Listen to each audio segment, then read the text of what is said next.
They say every love story starts with a promise. Mine started with a smile and ended with a lie. My name is Emily Carter, and for 10 years I thought I was living a dream.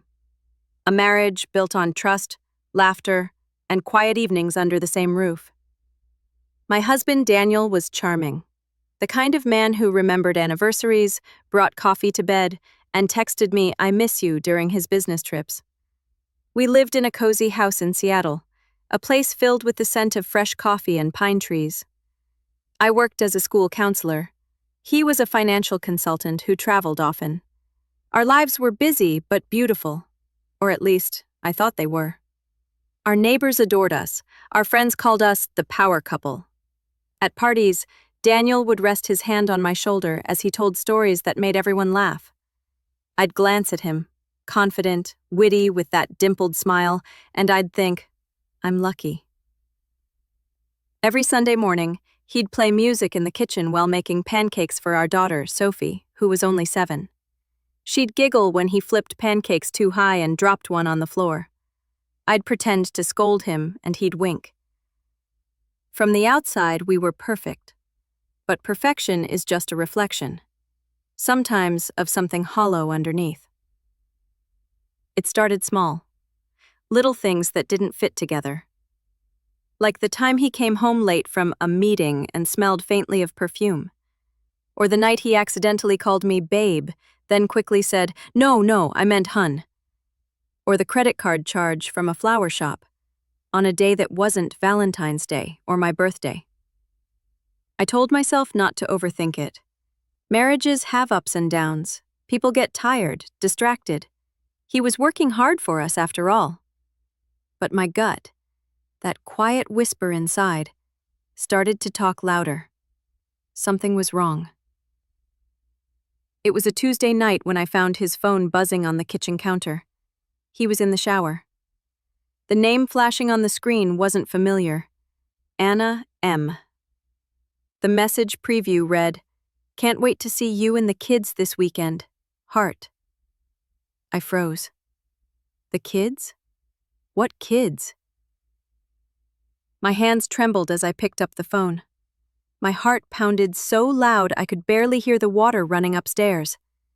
The message was innocent enough, but the heart emoji burned through me like fire. I wanted to open the phone, but Daniel had always been private about his passwords. He said work confidentiality, client data, security, all the reasons that sounded professional and safe. That night, I didn't sleep. I lay next to him, listening to his calm breathing, wondering who Anna was. A coworker? A client? Or something far worse? The next day, I couldn't focus at work. Every student who came into my office blurred into one anxious face. My mind kept spinning around that message. That evening, I brought it up casually. "Hey, I saw your phone buzzing last night. Someone named Anna?" He didn't even flinch. "Oh, Anna Martinez. She's a client. Single mom, trying to refinance her mortgage. I've been helping her with your finances." He smiled easily. You know how clients can get chatty. His tone was so smooth, so ordinary, that for a moment I believed him. But something in his eyes flickered. That subtle twitch of guilt. I'd seen it in kids at school who lied about their homework. I nodded, pretending to accept his explanation. But inside, I marked that name, Anna Martinez, like a scar in my memory. 2 months later, Daniel started traveling more. "Conferences," he said. "Client workshops, networking." Sometimes for 2 days, sometimes 4. He always left on Thursdays, returned Sunday night.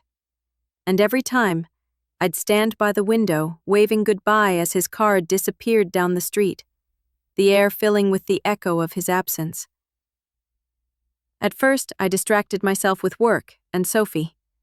But the silence grew heavy, and so did my suspicion. One evening, the phone rang. Unknown number. Normally, I wouldn't pick up, but something told me I should. "Hello?" Hi, is this Emily Carter? Yes, who's this? A pause. Then a woman's voice, soft but unsure. You don't know me. My name is Anna. Anna Martinez. My blood ran cold. I think you're married to Daniel Carter, she said. I could barely breathe. Yes. I'm sorry to call you like this, but I had to know the truth. He told me he was divorced, but something didn't feel right. The world tilted under me. My knees weakened. I sank into the couch. Wait, I whispered. You're saying you and Daniel, we've been together for almost 3 years, she said quietly. We have 2 kids together. I thought we were building a family. The room went silent. My breath caught in my throat. Her words felt like knives slicing through my chest. 2 kids? Yes, a boy and a girl. He's with us every weekend. My heart broke into pieces. Every business trip, every conference, every I miss you had been spent with another family. I remember whispering, there must be some mistake. But deep down, I knew. The pieces fit too perfectly. Anna sounded kind, scared, and heartbroken. She didn't yell. She didn't accuse me. We were 2 women, both lied to, both betrayed by the same man. Before hanging up, she said, I didn't want to hurt you, but I needed to know who he really is, and I think you deserve to know too. When I hung up, I stared at the wall for what felt like hours. Then I looked around my home, the photos, the gifts, the anniversary cards, and all I could see were lies dressed as love. That night, I couldn't even look at Daniel.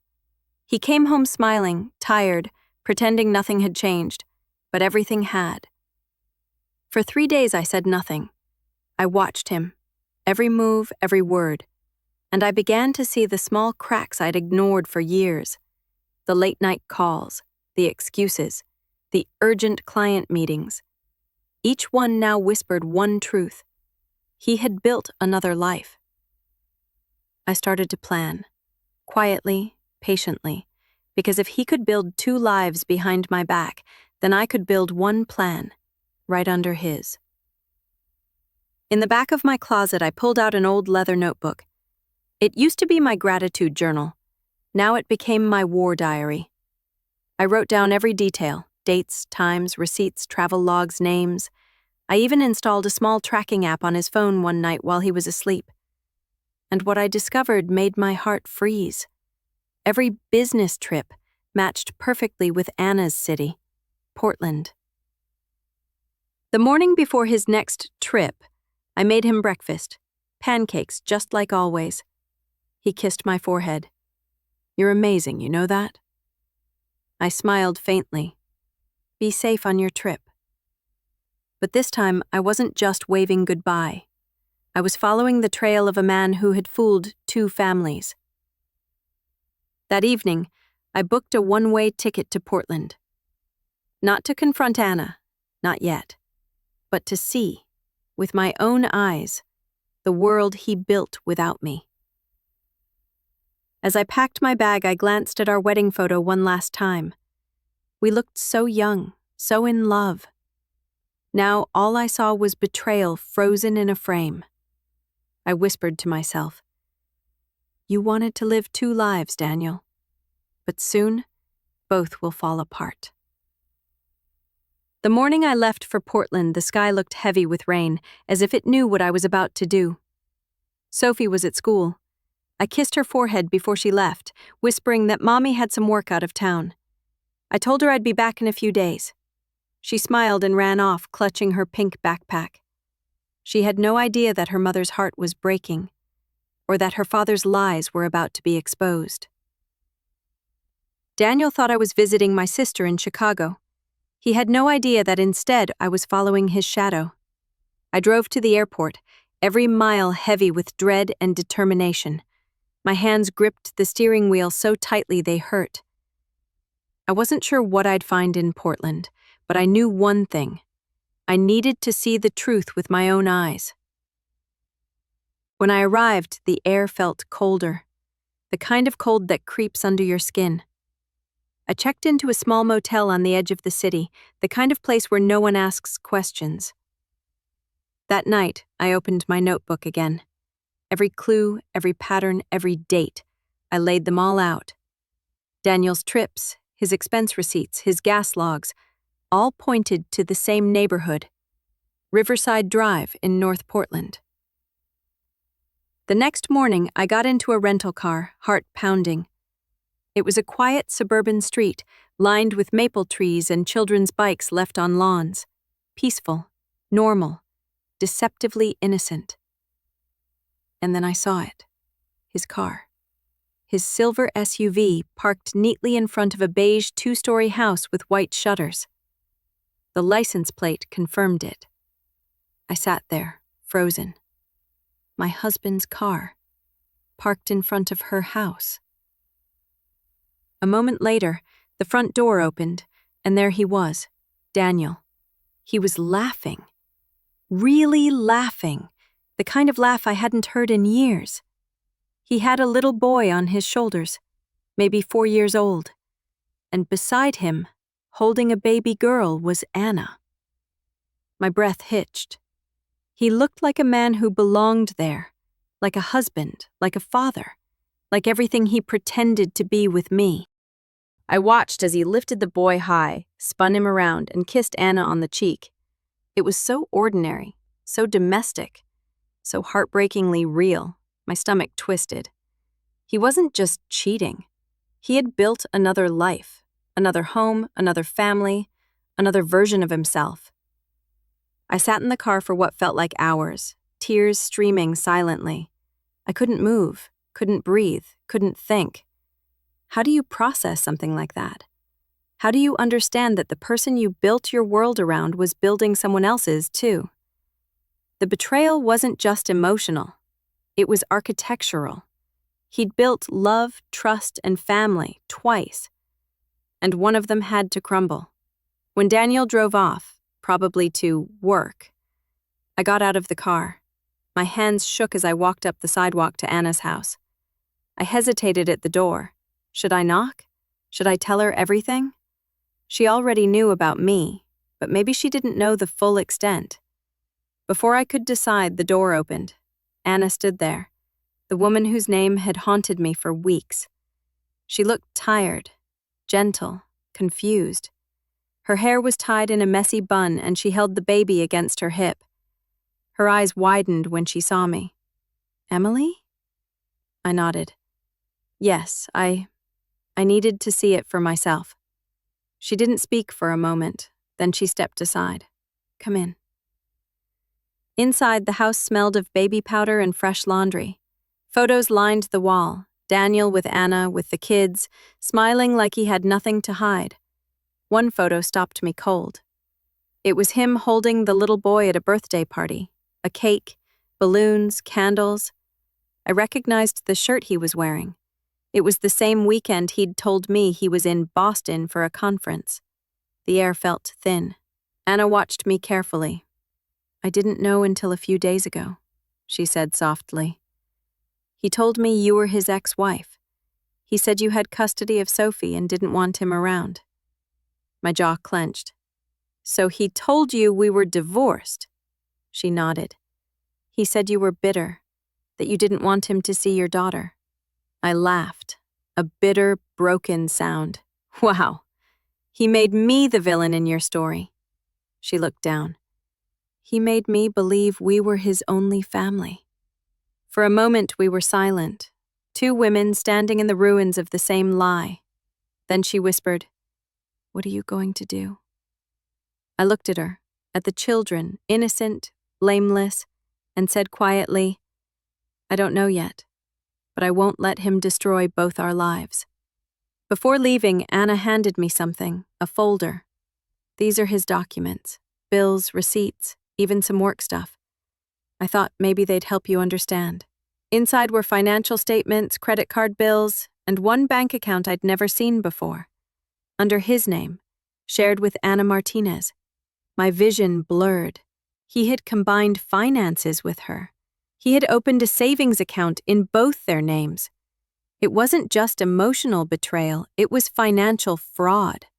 When I got back to Seattle, I didn't confront him, not yet. I went to a lawyer instead. She listened quietly, her expression hardening as I told her everything. When I showed her the folder, she said, "Emily, this isn't just infidelity. This is bigamy and financial deception. If he's legally married to you and living as a spouse with another woman, it's a crime." Her words hit like thunder. A crime. The law might not fix broken hearts, but it could deliver justice. She suggested gathering more proof, photos, documents, evidence of his second life. And so I started building a case. That weekend, Daniel left again for his client workshop. I smiled, kissed him goodbye, and even packed his lunch. As soon as he drove off, I texted Anna. She agreed to help me. Together, we hired a private investigator, someone discreet, someone who could document everything without suspicion. For 2 weeks, we gathered photos, videos, bank statements, proof that Daniel was living 2 lives under one legal marriage. Each image felt like a stab to the chest, but it also fueled my resolve.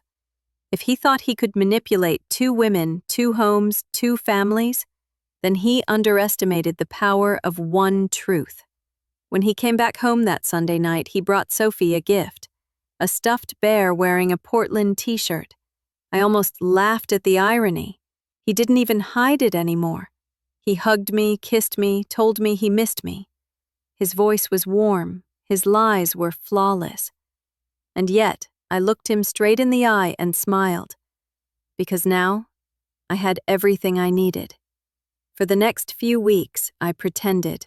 I cooked his favorite meals. I laughed at his jokes. I even sat beside him during movie nights, resting my head on his shoulder, pretending to be the loving wife he thought I still was. He had no idea that every smile I gave him was another nail in the coffin of his deception. Meanwhile, I worked with my lawyer and the investigator, quietly preparing for the day it would all come crashing down. One evening, I watched him play with Sophie in the living room. She was giggling, sitting on his shoulders, asking him silly questions about work. And he answered her with the same easy charm he used on everyone. I felt something shift inside me. Anger, sadness, love, loss. All of it, tangled together. I realized then that revenge wasn't just about punishment. It was about reclaiming truth. For me, for Sophie, for Anna, and even for those innocent children who didn't know their father's real face. And so I made a promise to myself. I will expose him, but I will do it in a way he'll never forget. 2 weeks later, I planned it, an anniversary dinner. I invited our close friends, his parents, and his colleagues, everyone who saw us as the perfect couple. He was thrilled. He thought I was finally coming around, that things were back to normal. But that dinner would be the night everything changed. It would be the night the man with 2 families faced both, at the same table. It was a crisp Friday evening in Seattle, the kind of night that makes the city sparkle, streetlights reflecting off wet pavement, the faint smell of rain in the air. I spent hours preparing for dinner. Not just any dinner, this was the dinner. The one where everything he had carefully built would start to crumble. I had invited Daniel's parents, our closest friends, his colleagues, and of course, Sophie. I told Daniel it was a celebration of our marriage milestone, and he had beamed, oblivious. I chose the perfect setting. The dining room, warm lights, a table full of delicious food, and a centerpiece of candles that cast soft shadows across the walls. Everything screamed family harmony. But beneath that veneer, chaos waited. At precisely 7 p.m., the doorbell rang. Daniel opened the door smiling, Hey, thanks for coming. He ushered his parents and colleagues inside, all chatting, laughing, sipping wine. Then, the next knock. I stepped aside and called out, "Daniel, there's someone else here." He frowned. Before he could react, Anna walked in, holding her 2 children. I watched as his smile froze. His eyes darted between me and Anna, trying to find an explanation that didn't exist. "Emily, what—" "Daniel," I said calmly, "this is Anna. These are your children." The room went silent. Dinner plates clinked against each other nervously. His parents looked shocked. Friends whispered. Colleagues exchanged confused glances. Daniel stammered, I can explain." I raised my hand, cutting him off. "No, Daniel. I don't want to hear explanations. I want everyone to see the truth." I gestured to the investigator who had been discreetly photographing every move for weeks. The investigator stepped forward, placing a folder on the table. Emily asked me to share evidence of Daniel's second life. He opened the folder. Inside were photos, bank statements, messages, and even tickets proving his repeated trips to Portland. I watched Daniel's face turn pale. His smooth composure cracked like fragile glass. This isn't real," he whispered, looking at the evidence like it was a nightmare he couldn't wake up from. Anna stepped forward, her voice calm but firm. "It is real. And I tried to protect you, Emily, but he lied to both of us." The room's atmosphere shifted. The perfect man, the charming husband, the doting father. He was gone. All that remained was a liar caught red-handed. Sophie, oblivious to the tension, tugged at his sleeve. "Daddy, what's happening?" Her innocent question pierced me. I knelt beside her, hugging her close. "Sophie, we're going to be okay. Mommy's got this." Her eyes flicked between Daniel and me. I could see the confusion, the hurt, and the small seed of betrayal that mirrored my own. Daniel's parents were in shock. His father's jaw tightened. "Daniel, is this true?" Daniel opened his mouth, then closed it. No words came, because there were none that could save him now. I stood, my heart pounding. Everyone here deserves the truth. Daniel, you've lived 2 lives, with me and with Anna. 2 families, 2 homes, 2 sets of lies. And you thought you could hide it forever. He looked at me, pleading, desperate. "Emily, please, I never meant for it to happen like this. I love you both." I laughed, bitter and cold. "Love? This isn't love. This is manipulation. This is betrayal. You've destroyed trust. Mine, Anna's, Sophie's. And now everyone here knows who you really are." I gestured to Anna and the children. "These are the innocent victims you've lied to. And Sophie, your daughter, deserves better than a father who lives in shadows." He tried to interrupt, to explain, to plead, but no one listened. Everyone stared, stunned by the truth he could no longer hide. I opened the investigator's phone, showing text messages Daniel had sent Anna. Heart emojis, weekend plans, excuses, lies. Every word a dagger. "See this? Every trip you told me was for work, lies. Every "I miss you" text, lies. Every promise, lies. You've been living a double life, and now everyone knows." The whispers in the room grew louder. Colleagues murmured about ethics and character. Friends shook their heads, unable to reconcile the man they thought they knew with the man before them. Even Daniel's parents could no longer deny it. How could you do this?" His mother's voice trembled, his father's face red with shame. Anna's children clung to her, watching the chaos with wide eyes. Sophie hugged me tightly, sensing the weight of what had happened. I knew in that moment that this confrontation wasn't just for me. It was for all of us. For Sophie, so she would understand that lies have consequences. For Anna, so she would know that she wasn't alone. And for Daniel, so he would never think he could manipulate life without facing the fallout. Finally, Daniel slumped into a chair. His voice, when it came, was barely a whisper. I didn't think it would come out like this. I leaned over, calm, collected, every word deliberate. You didn't think at all. You thought you could fool two families. You thought your charm would protect you. But look around, Daniel. Your lies have destroyed the illusion. And now you face the truth. He looked around, defeated.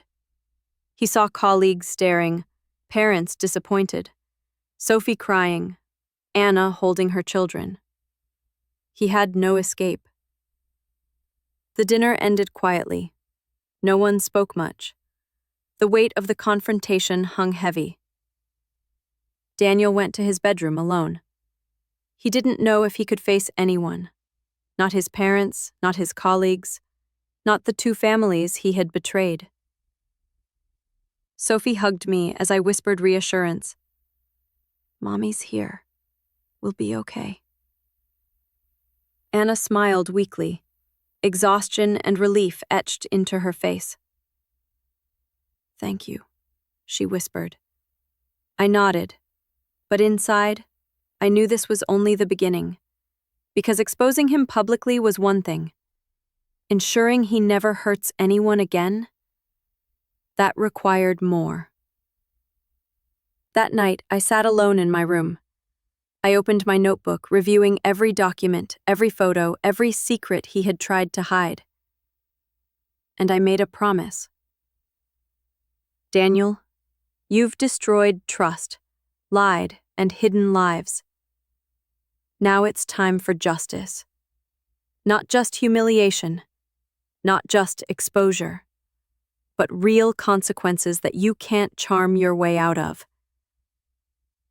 I smiled faintly at the thought. It was a cold, calculated smile. And I knew, deep down, that the man who once fooled everyone was about to be undone by the one person he never suspected. The day after the dinner, Seattle felt unusually quiet. The sun shone, children laughed in the streets, and life went on, as if nothing had happened. But for me, everything had changed. I watched Daniel move through our house, confused and subdued. He didn't speak to me, barely made eye contact, and his charm had completely vanished. For 3 days he stayed silent, probably trying to plan his next move. But I wasn't waiting. I was planning too, and I had more to uncover. I went back to the folder Anna had given me, and then, with my lawyer's help, I dug deeper. Daniel wasn't just living 2 lives emotionally. He had financial skeletons in every closet. There were hidden accounts, credit cards in different names, and even a shell company he'd set up to funnel money. All of it, bills, utilities, insurance, was meticulously tracked so that neither family would notice. I felt a mix of rage and admiration. He had built an empire of lies, and now, every paper, every statement, was a weapon in my hands. Going through his old emails and letters, the ones he didn't think I'd ever see, I found messages to past lovers. Not many, but enough to confirm a pattern. Deception had been his way of life long before he met me. One letter stood out. I need to keep her happy while I live my real life. No one can know, not even my family. Reading that, I realized this wasn't a crime of passion. It was a calculated lifestyle. A man who thrived on manipulating love, trust, and loyalty. Every word fueled my determination. He hadn't just betrayed me. He had betrayed every person who trusted him. And now, it was time for him to pay. I reached out to Anna again. We met at a quiet coffee shop in Portland, away from prying eyes. She looked tired but resolute. "What's the next step?" she asked. I took a deep breath. "We gather everything. Every document, every photo, every bank statement. Then we expose him, legally, socially, and financially. We make sure there's no room for him to wiggle out." She nodded. For the first time, I saw a spark of hope in her eyes. "I just want him to never hurt anyone again." "Me too," I said. And we began our collaboration. Two women united by betrayal, planning a reckoning. Meanwhile, Daniel was desperate to regain control. He started calling friends, colleagues, even distant relatives. He begged, pleaded, lied, trying to salvage the fragments of his reputation. But no one listened. The evidence spoke louder than his words, and everyone who once adored him began to see the real man: manipulative, deceptive, and cold. One night, the investigator uncovered something even darker. Another woman, someone Daniel had been secretly meeting while living between two homes. It wasn't just a fling. She had evidence of meetings, dinners, and gifts. A third woman. I stared at the photos, shaking. How many lives had he built while pretending to be faithful? The answer was more than I could bear, but it only hardened my resolve. "He will not get away with this," I whispered. With every discovery, the plan became clearer. Expose him legally, show the financial fraud, hidden accounts, and dual lives. Expose him publicly. The dinner had started it, but now the story would reach his professional circles. Protect the children. Both Sophie and Anna's kids needed a safe environment, free from his manipulation. Leave him with nothing. Emotional, social, and financial consequences would be total. I wasn't just angry. I was methodical. Every move he had made to deceive others became a blueprint for his undoing. I started documenting everything meticulously. Receipts, bank statements, photos, messages, everything was time-stamped. I prepared a timeline of Daniel's lies, from the earliest affair to his double life with Anna. I even rehearsed the confrontation. Every word I would say to him, every reaction I would provoke, planned and precise. The thrill wasn't in revenge itself. It was in justice, unfolding in a way he could never anticipate. One evening, I watched Daniel from the kitchen window as he played catch with Sophie in the backyard. He looked like the father I had once loved, patient, loving, charming. And then I realized that man had stolen my years, manipulated my heart, and almost ruined my daughter's innocence. I clenched my fists. "Not anymore. Your time is up, Daniel." I turned to my notebook. The final steps were ready. The plan was set. And the storm was about to hit. After weeks of collecting evidence, I finally felt a strange calm settle over me. I had his lies mapped out, every secret accounted for, and a plan to dismantle the life he thought was untouchable. I sat at my desk, Sophie asleep in the next room, Anna's folder open beside me, and whispered to myself, "It's time. Time to turn all this pain into power." This wasn't about anger alone anymore. This was about justice, about truth, about making sure he could never harm anyone again. I knew I couldn't do this alone. Anna was my first ally, brave, determined, and ready to face Daniel head-on.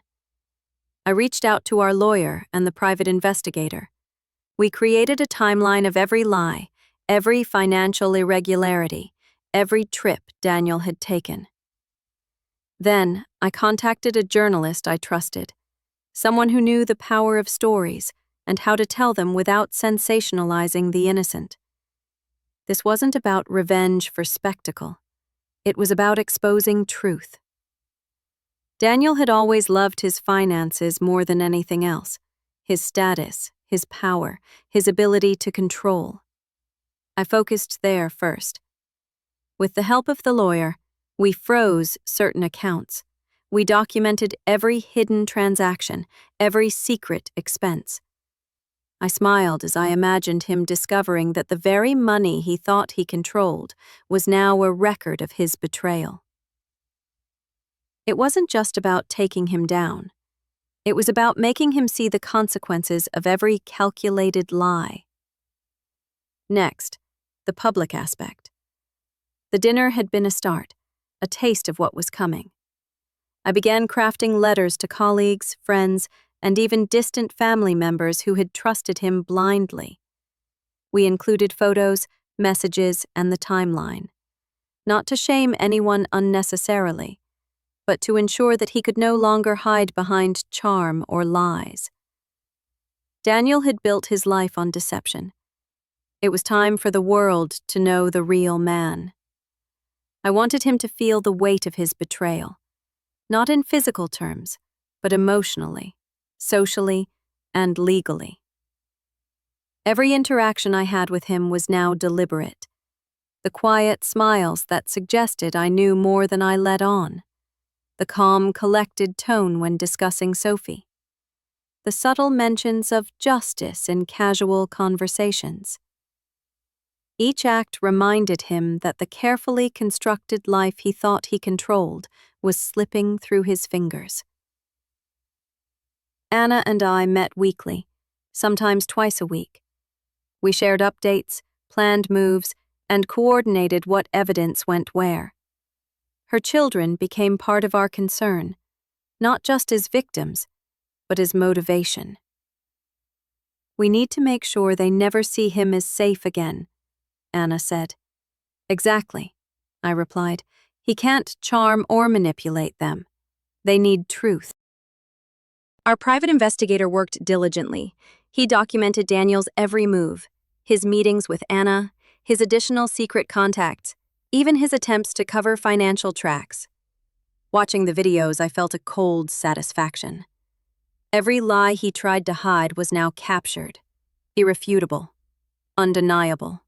I realized something crucial. Daniel doesn't just lie to women.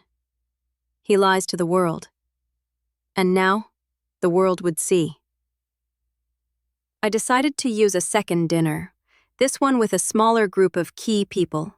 Daniel's closest colleagues, financial associates, and our lawyer. It would be calm, professional, and yet devastating. We would reveal his financial manipulations, dual lives, and legal infractions, all in one setting. This wasn't about cruelty.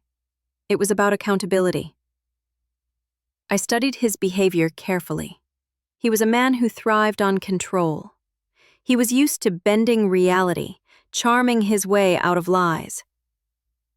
I decided to weaponize patience. Every phone call, every meeting, every casual conversation with me was now a subtle reminder. I know your secrets. I see everything. Your lies won't save you. It was torture for him, but justice for me. And slowly, the cracks began to show. As I prepared, I noticed something in myself. A transformation. I was no longer just a betrayed wife. I was a strategist, a protector, a woman reclaiming her power. Sophie became my anchor. Anna became my partner. And the world became my stage. The man who had built 2 lives under lies would soon face the consequences of his own deception. The night before the second dinner, I sat alone in my room. I reviewed every document, every photo, every bank statement. My hands trembled, not with fear, but with anticipation. I whispered to myself, "Tomorrow, he will see what it means to betray someone who never gave up. Tomorrow, justice will be served." I went to sleep that night, not anxious, but calm. I knew the storm was coming, and I was ready. The morning of the second dinner, the house felt eerily quiet. Sophie was at school, Anna's kids were with her sister, and Daniel had left for work early, completely unaware of the storm that awaited him. I stood in the kitchen, reviewing the folder one last time. Every receipt, photo, text, and bank statement was accounted for. Every detail, every lie, meticulously laid out. The law was on my side. The evidence was undeniable. And Daniel? He had no idea the trap had been set. By 6:30 p.m., the first guests arrived. Daniel's closest colleagues, a few family friends, and my lawyer. They were curious, polite, and unsuspecting. I greeted them warmly, my smile masking the storm within. When Daniel arrived, he walked in, confident, unaware. He held his briefcase and greeted everyone with charm, laughing at small jokes. He didn't know that the evening would turn his carefully curated world upside down. We started with casual conversation over appetizers. The atmosphere was relaxed, almost normal. Exactly how I wanted it. Then, I made my move. I gently tapped the glass in my hand, commanding attention. "Everyone, I wanted to share something important tonight. Something about honesty, trust, and consequences." Daniel's brow furrowed. He sensed a change in tone but couldn't yet grasp its magnitude. I gestured to the lawyer. "This is what happens when someone lives a life of deception, thinking they can hide the truth from everyone." One by one, I displayed the evidence. Bank statements showing joint accounts with Anna and the hidden shell company. Photos of Daniel with his second family, his secret trips, and birthday celebrations he lied about. Text messages and emails proving manipulations and lies spanning years. Daniel's face turned pale as the room went silent. No one moved. No one spoke. "Daniel, you built 2 lives under lies. And tonight, the truth comes to light. Not because of revenge, but because justice cannot wait." The whispers began. Colleagues stared in disbelief. Friends exchanged shocked glances.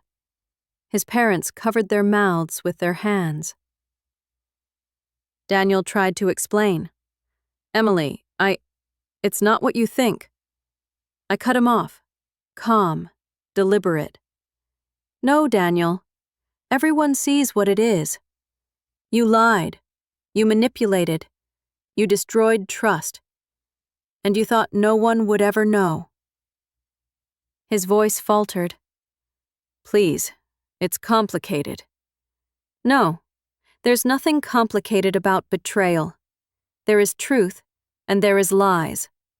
And you've lived in the lies for too long." Colleagues began to whisper among themselves, their respect for him crumbling with every piece of evidence. "I can't believe he did this," one whispered.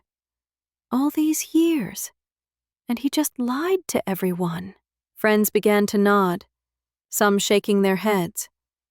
Even his parents, who had once been his strongest supporters, could no longer defend him. He was alone. I watched him falter, the facade of charm stripped away, leaving a man who had built everything on lies and was now confronted by reality. Anna entered quietly, holding her children's hands. She stood beside me. "He has lied to both of us," she said calmly, "and it's time everyone knows the truth." Daniel's eyes darted between us, panic creeping in. He realized that 2 women, 2 families, and an entire room of witnesses now had the upper hand. For the first time, he felt powerless. Next, my lawyer presented the legal documents: financial reports proving fraud and hidden assets, statements confirming Daniel's dual residence and family life, potential charges for deception, bigamy, and financial manipulation. Daniel's hands trembled as he tried to reach for his phone. "Emily, please." "No," I said firmly. "It's too late. The law is clear and the evidence is overwhelming." His colleagues nodded at the lawyer, realizing the professional implications. Even his social circle began distancing themselves, seeing him as untrustworthy, manipulative, and unreliable. Sophie's voice called softly from the hallway, asking why Daddy looked sad. I held her close. "Because he chose lies over love, sweetheart. But we're safe now." Daniel's parents sat in stunned silence. His mother whispered, How could he?" His father didn't respond, unable to reconcile the son he thought he knew with the man before him. And Daniel? He realized that the empire of lies he built was collapsing, brick by brick, in front of everyone he cared about. By the end of the evening, Daniel was defeated. His colleagues had left, some shaking their heads, others whispering warnings. His parents retreated upstairs, broken and disappointed. He sat alone at the table, staring at the evidence, the folder, the truth he couldn't escape. I felt a mixture of relief and triumph. Not revenge for the sake of anger, but justice, delivered carefully, strategically, and publicly. He had thought himself untouchable. He had thought charm could hide deceit. But the truth always finds its way. The days that followed were intense. Daniel faced inquiries at work, legal consultations, and family confrontations. His reputation crumbled. His secrets were no longer hidden. Meanwhile, Sophie and I began to heal. Anna and her children found safety and support, and I realized that justice doesn't just come from exposure. It comes from reclaiming your life, protecting the innocent, and standing strong. As I tucked Sophie into bed that night, I whispered, "Never forget, baby. Honesty is everything. Lies may seem harmless, but they destroy lives. And when they do, the truth always wins." I looked at my reflection in the mirror, tired but resolute. I turned my pain into power. And now, we can finally move forward. The sun streamed through the bedroom window, golden and warm. For the first time in weeks, I felt a sense of calm. Sophie yawned and stretched, looking at me with sleepy eyes. "Mommy, is Daddy okay?" I hugged her tightly, feeling the weight of responsibility settle over me. "He's facing the consequences of his choices, baby. But we're safe now." For months, I had feared the future, haunted by uncertainty. But now, the path forward, though still painful, felt clear. Rebuilding wasn't easy. The betrayal had left scars, not just in my heart, but in my trust, my confidence, and my sense of security. I began therapy, a space to unravel my emotions and understand the manipulation I had endured. Each session was painful, yet empowering. "You survived deception, Emily. Now it's time to rebuild your life," my therapist said one day. I nodded, tears slipping down my cheeks, but with a spark of determination. "I will. For Sophie. For me. For truth." Anna and I grew closer, bound not just by shared anger, but by shared survival. We supported each other, exchanged updates about the children, and shared strategies for moving forward. Our bond became a quiet strength, a reminder that betrayal can create alliances stronger than fear or manipulation. I also reconnected with family and friends I had distanced during Daniel's deception. I realized that surrounding myself with genuine people was as crucial as rebuilding my own confidence. Sophie, though young, sensed the tension had passed. We talked openly about honesty, trust, and courage. "Mommy, why did Daddy lie?" "Sometimes, people make terrible choices, sweetheart. But what matters is that we learn from it, protect ourselves, and choose the right path." She smiled softly, understanding more than her age allowed. "I want to be honest, Mommy." I hugged her tightly. "And you always will be, my love." Daniel's legal troubles progressed steadily. With the documentation and evidence I had meticulously gathered, the courts began taking action. He faced financial penalties, restrictions on access to the children, and mandatory counseling. It wasn't about revenge. It was about accountability. And watching him navigate the consequences he had long avoided gave me a quiet sense of justice. I returned to work with renewed energy, focusing on building a stable, empowered life for myself and Sophie. I restructured my finances, created new routines, and slowly redefined my personal boundaries. I learned to say no, to prioritize my needs, and to trust myself again. Every step forward was a small victory over the manipulation that had once consumed me. One evening, I wrote a letter to Daniel. I didn't send it. It wasn't meant for him. It was meant for me. "Daniel, you will live with the consequences of your choices. You will never manipulate or deceive again without accountability. Sophie and I are safe, and I have reclaimed my life. This letter is not for you to read. It is a reminder to myself that truth always prevails." I folded it carefully and placed it in my notebook, a symbolic closure to a chapter of pain. Months passed, and the wounds began to heal. The betrayal had left scars, yes, but it also revealed strength I never knew I had. I learned trust must be earned, and lies have a way of surfacing. Strength comes from vulnerability. Facing pain openly allowed me to grow.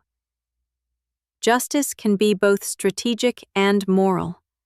Exposing truth without cruelty is the most powerful form of revenge.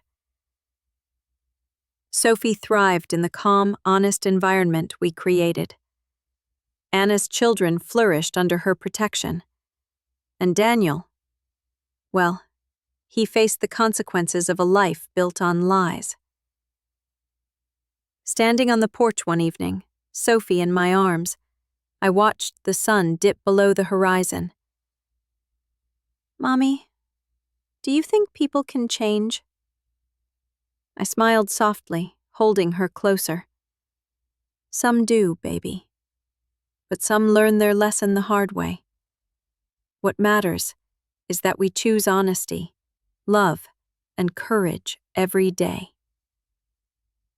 I breathed in the cool evening air, feeling peace for the first time in years. I had faced betrayal, endured heartbreak, and orchestrated justice. And now I was free. Free to rebuild, to love, and to live fully. The future was ours, and this time it was built on truth.